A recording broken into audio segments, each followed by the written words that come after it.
শুক্রবার ৩ April petrol পাম্পগুলো ঘুরে দেখা গেছে প্রচণ্ড ভিড়।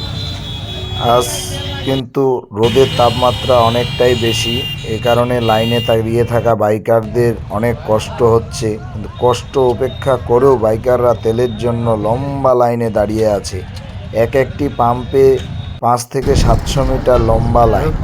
আমি যে দুটি পাম্পে ঘুরেছি, শতাবগঞ্জ তুলাই এবং এমআই ফিলিং স্টেশন, এই দুটি পাম্পেই কিন্তু আমি দেখেছি অনেক লম্বা লাইন নিয়ে দাঁড়িয়েছে বাইকাররা। প্রচণ্ড কিন্তু রোদ, এই রোদের মধ্যেও তেল নিতে কিন্তু বাইকাররা একটুও পিছপা হচ্ছেন না, কারণ আজকে সরকারি ছুটি, আগামীকাল সরকারি ছুটি। যারা চাকরি করে তারাই কিন্তু এই লাইনে বেশি দাঁড়িয়েছে, আমি এমনটাই দেখছি। যেমন শিক্ষক, তারপর পশু চিকিৎসক সহ অন্যান্য যারা কর্মজীবী রয়েছে তারাই কিন্তু বেশি আজকের লাইনে দেখা গেছে।